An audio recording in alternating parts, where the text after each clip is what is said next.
25 मई को इस्लामाबाद में पीटीआई के आजादी मार्च पर पुलिस ने आंसू गैस की शदीद शेलिंग की, जिससे एमपीए सानिया कामरान बेहोश हो गई थीं।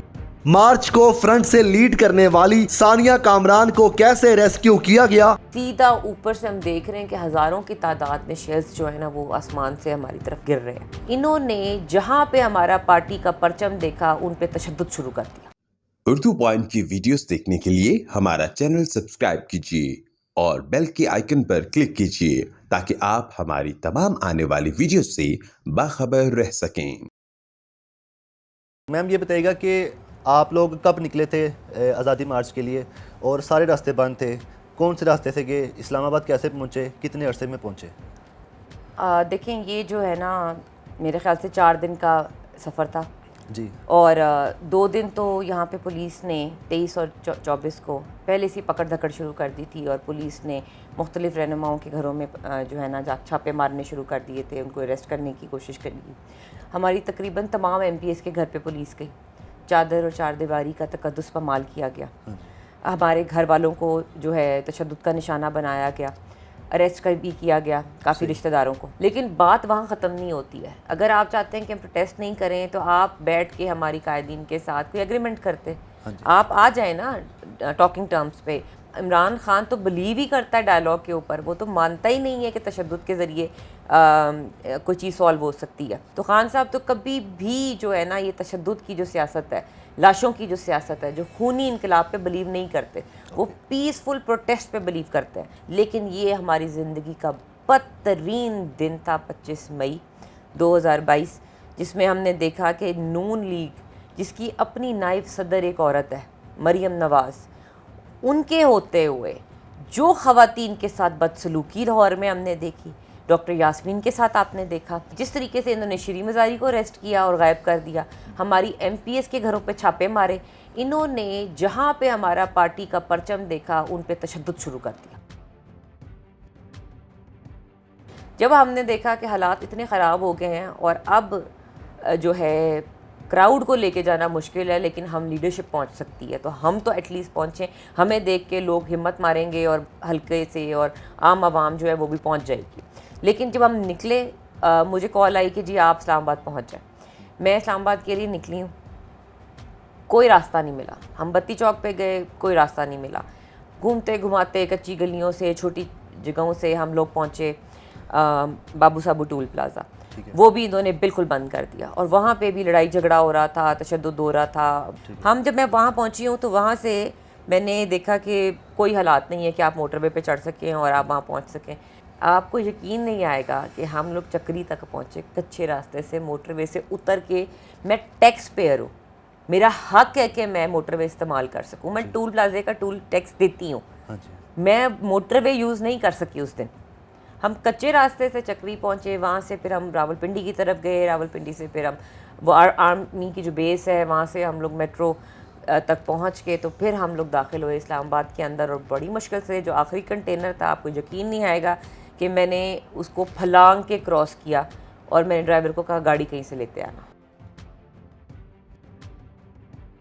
जब शेलिंग होती है उससे तो कुछ सेकंड्स भी बर्दाश्त नहीं होता, तो आप लोग कैसे वहाँ पर डटे रहे? कौन सा जज्बा था कि इन सब के बावजूद ऐसे हालात है, हल्ला गुल्ला दींगा मुश्ती सब कुछ चल रही है और वहाँ पर खड़े होने की जगह नहीं है, तो किस तरह मतलब वहाँ पे सर्वाइव करते रहे आप लोग? उस्मान, शऊर जो है ना बड़ी ख़तरनाक चीज़ है, खौफ को ख़त्म कर देता है। 4 दिन में इतने बुरे हालात, रबर बुलेट्स फायर हो रही थी, शेलिंग हो रही थी, इन्होंने 25,000 शेल्स फेंके हैं हमारे वर्कर्स के ऊपर और इन्होंने लिटरली मुंह पे रख के कारतूस मारे। बहुत से हमारे लोग जो है ज़ख्मी हुए हैं और हमारे 2 कारकुन की डेथ भी हुई है। ख़वातीन की वीडियोस मैं आपको दिखाऊं और उनका जज्बा दिखाऊं, आप परेशान हो जाए। ये क्या चीज़ है जो हमें डटे रहने पे मजबूर कर रही थी। एक मिशन था, एक विज़न था कि हमारा हक है आज़ादी बोलने का, अपनी राय का इजहार करने का, अपनी मर्ज़ी के हुक्मरान लाने का। ऐसे लीडर्स, ऐसे हुक्मरान हमें नहीं चाहिए। ये अवाम की आवाज़ थी और ये शऊर खान साहब ने पिछले 25 सालों की जद्दोजहद ने इतना डाल दिया अवाम के अंदर कि आज जो लेवल ऑफ इंफॉर्मेशन है ना वो एक दिहाड़ीदार तबके से लेकर एलीट क्लास तक इक्वल हो गया। क्या कसूर है खान का कि वो मुल्क की इज्जत और बका के लिए लड़ रहा है। डी चौक में जब आंसू गैस के शेल फायर किए जा रहे थे तो कितने देर सर्वाइव करने के बाद आपकी तबीयत जो है नासाज हुई और आप बेहोश हुई हैं? फिर आपको किसने वहाँ पर रेस्क्यू किया, किसने आपकी केयर की, वहाँ पे आपको उठाया और वहाँ पर कैसे हालात थे? ड्राइव भी हमारी ख़वातीन खुद कर रही थी और गनमैन भी हमारी, जिस तरह होता है ना, वो गार्ड्स होते हैं और गाड़ियों के बाहर डटके होते हैं और डाले के पीछे खड़े होते हैं और एक रास्ता खोल रहा होता है और एक रास्ता। हमारा काफ़िला इतना खूबसूरत काफ़िला था कि जिसको हम कहते हैं ना जेंडर मेन स्ट्रीमिंग, तो वो डेमोक्रेसी में और पॉलिटिक्स के अंदर आप सिर्फ पीटीआई का ही वर्कर देख सकते हैं और ख़वातीन देख सकते हैं। हमने बड़ा खूबसूरत 40-50 गाड़ियों का काफ़िला निकाला और बड़े जज्बे के साथ और जुनून के साथ। हमें पता था कि वहाँ पे हमारे साथ जो होना है, हमें पता था। मैं फिर दोबारा कहूँगी कि शऊर बहुत ख़तरनाक चीज़ होता है, वो आपको खौफ से आज़ाद कर देता है और हकीकी आज़ादी मार्च का मकसद ही ये था कि आवाम को खौफ से आज़ाद कर दें। हम पूरा काफ़िला लेकर गए हैं और तो आप यकीन माने कि हम देख रहे थे कि बच्चे वहाँ से वापस आ रहे थे, लोग कुछ वापस आ रहे थे, किसी का सर फटा हुआ था, किसी के टांग पे चोट थी, किसी के पाँव पे चोट थी, किसी के पाँव सूज गए थे, किसी के बच्चे की आंख में चोट लगी हुई थी और वो शेलिंग और रबर बुलेट्स खाकर आ रहे थे। हम पानी की बोतलें उनको फेंके जा रहे थे और ख़ुद बढ़ते जा रहे थे। हमें पता था कि ये जंग लड़कर आ रहे हैं। अपने ही मुल्क के अंदर कश्मीर फ़लस्तीन बना हुआ था, अफ़गानिस्तान बना हुआ था और जब हमने इतना वहाँ पे मोमेंटम क्रिएट किया और जाके हमने कंटेनर्स को पुश करना शुरू किया और धक्के देना शुरू किया, जब कंटेनर एक के बाद एक गिरना शुरू हो गया, शेलिंग हुई रात के कोई 1-2 बजे मेरे ख़्याल से, तो बहुत ज़्यादा हो गई, हम वापस आ गए। बहरहाल खान साहब जनाब इस्लामाबाद एंटर हो गए और आखिरी समझें कि एक बिल्कुल लास्ट मोमेंट्स चल रहे थे, खान साहब एंटर होने वाले थे। हम चाहते थे कि चीज़ें क्लियर हो जाएं क्योंकि हमें पता है खान की जान को भी ख़तरा है और हम कभी नहीं चाहेंगे कि खान के लिए कोई प्रॉब्लम क्रिएट हो या खान को किसी मुश्किल का सामना, उसको आँच भी नहीं आनी चाहिए। हमने वादा किया था, अहद किया था तमाम ख़वातीन ने कि हम हरावल दस्ता होंगे इमरान खान के। पहली सफ़ों में आप जो है पाकिस्तान तहरीक इंसाफ की ख़वातीन को पाएंगे, आप कहीं पे भी देख लें। हमसे होकर गुजरेगा जो गुजरेगा खान तक। जब आखिरी कंटेनर गिरा पार्लियामेंट हाउस में, जैसे डी चौक नज़र आना शुरू हुआ, बदतरीन शेलिंग कि सीधा ऊपर से हम देख रहे हैं कि हज़ारों की तादाद में शेल्स जो है ना वो आसमान से हमारी तरफ गिर रहे हैं।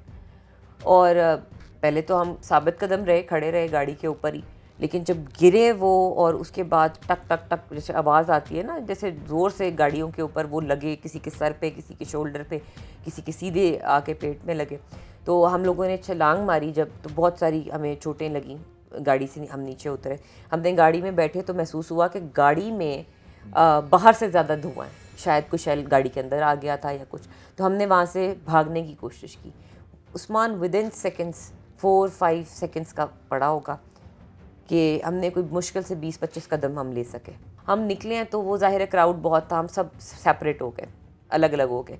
जब हम अलग अलग हो गए तो एक पॉइंट ऐसा आया कि मुझे बिल्कुल नज़र नहीं आ रहा था, आँख खुल नहीं रही थी कि मैं किस रुख भागना है, मैंने किस रुख मैंने जाना है। तो मैं बस धक्कम पेल में धक्के खाती हुई बस जाते जाते किसी ने हाथ पकड़ के साइड पे कर दिया, तो जैसे मेरी आँख खुली तो मेरी नाक और हलक बिल्कुल चोक हो गया। I could not breathe.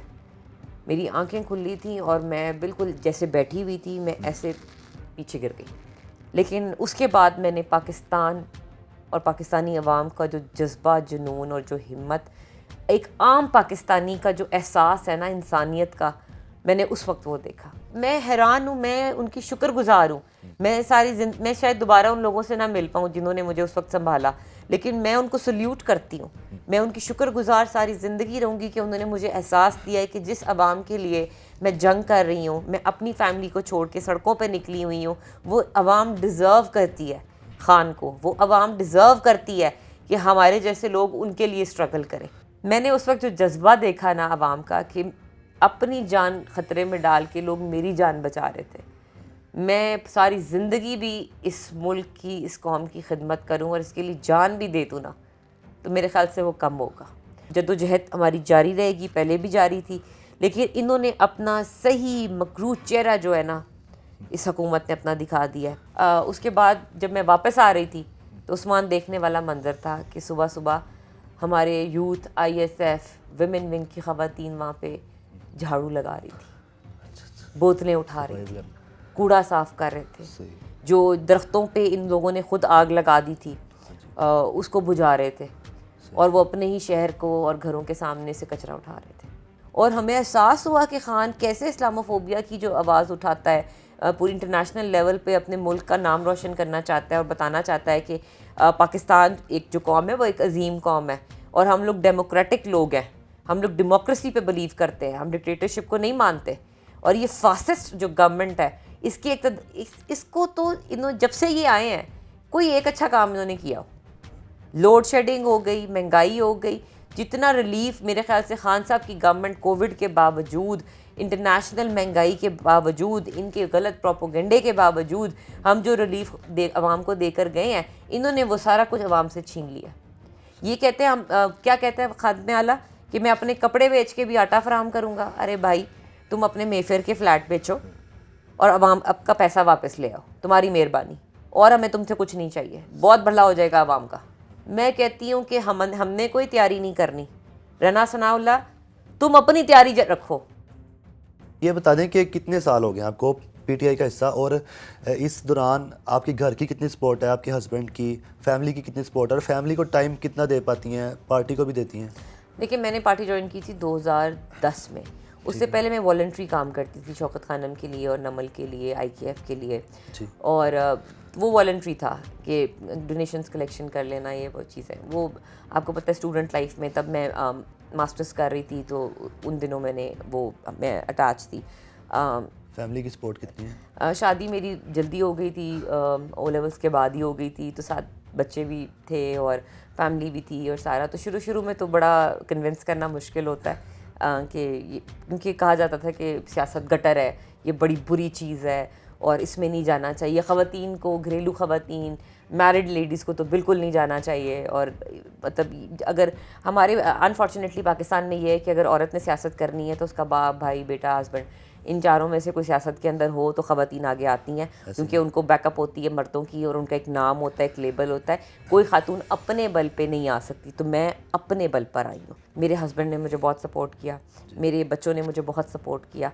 शुरू में बड़ा मुश्किल होता था टाइम मैनेज करना, लेकिन अल्हम्दुलिल्लाह तालीम आपको सिखाती यही है ना कि फ़ोकस के साथ, मोटिवेशन के साथ, फेयरलेस होके आपने टाइम मैनेज कैसे करना है।